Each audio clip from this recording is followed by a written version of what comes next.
Bobotoh salam dunya, data aya pemain Persib di timnas Indonesia jadi weleh. Mari kita bahas dari sudut pandang penikmat sepak bola, bukan pengamat sepak bola dari Sabang sampai Merauke, kita bersaudara.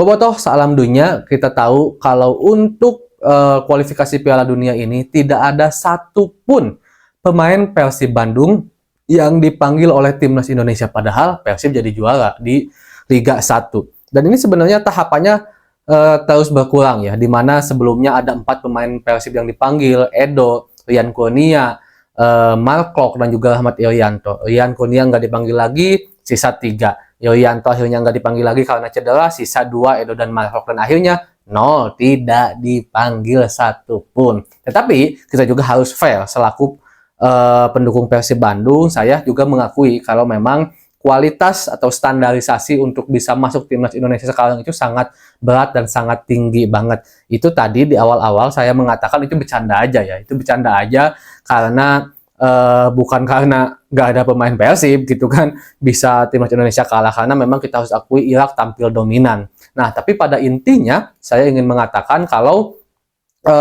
di timnas sekarang memang standarnya tinggi banget. Dan saya yakin juga Coach Sinteyong sudah dengan pertimbangan yang matang kenapa pada akhirnya tidak memanggil kembali Edo, Irianto, dan Mark Klok khususnya. Kita harus akui kalau di dua posisi ini adalah posisi yang benar-benar tebal di timnas Indonesia. Edo posisi di back kiri, di mana di situ ada Pratama Arhan, ada Shane Fatinama, ada Nathan juga sebenarnya gitu kan. Nathan juga kan posisi aslinya adalah back kiri. Ditambah sekarang ada Kelvin Verdong yang lebih grade A lagi. Itu sulit banget untuk Edo bisa menembus timnas Indonesia. Di lini tengah untuk Mark Klok dan Ahmad Irianto, walaupun sebenarnya Irianto bisa tampil di beberapa posisi dan penampilannya bagus, sangat sulit juga.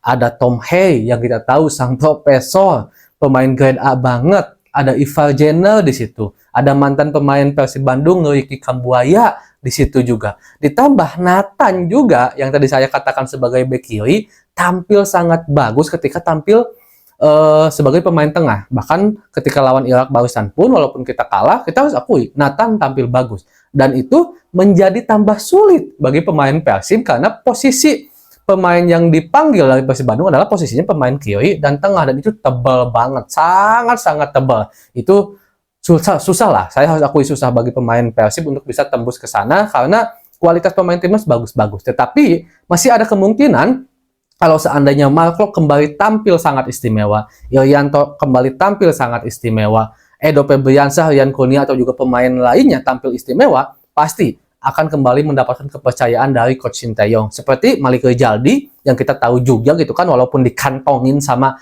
King Hen Lord Hen di final, tapi kalau kita harus akui Malik Rijaldi tampil bagus sehingga Coach Sinteyong pun tidak menutup mata dan tapi memanggil Malik Rijaldi menjadi salah satu pemain untuk kualifikasi Piala Dunia ini. Dan kalau seandainya nanti jadi ya untuk Piala AFF, kabarnya kan akan diisi oleh pemain-pemain yang bermain di liga lokal kita. Bahkan ada juga yang mengatakan adalah pemain muda agar lebih dipersiapkan untuk timnas jangka panjang.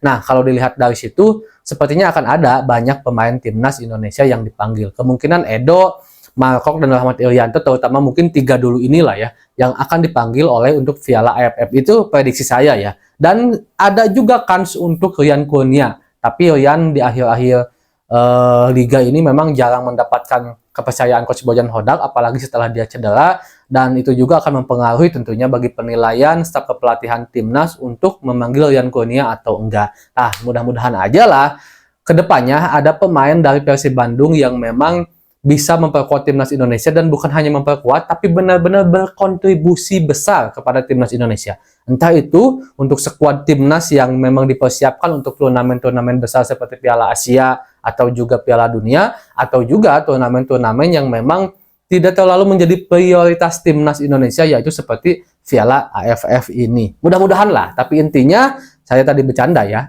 itu hanya pembuka saja biar agak seru gitu kan, bahwa timnas Indonesia kalah bukan karena nggak ada pemain Persib. Memang kita harus lebih baik lagi, dan kita harus akui Irak tampil lebih berpengalaman, tampil lebih enjoy, dan seperti pragmatis lah, seperti Persib Bandung, dimana kan yang lebih unggul sebenarnya timnas Indonesia. Tampil saat melawan Irak ini lebih dominan gitu kan. Sementara yang agak dikekangnya itu adalah Irak. Tapi Persib juga kan suka gitu. Dia dikekang, gol masuk juara. Dan Irak juga melakukan seperti itu. Jadi fix ya mah. Irak nurutan Persib, Real Madrid nurutan Persib, geus lah dari sakit itu bobotohnya. Mudah-mudahan dimanapun kalian berada, bobotoh salam dulunya sehat selalu dan rezekinya selalu dilancarkan. Amin ya Allah ya Rabbal Alamin. Assalamualaikum.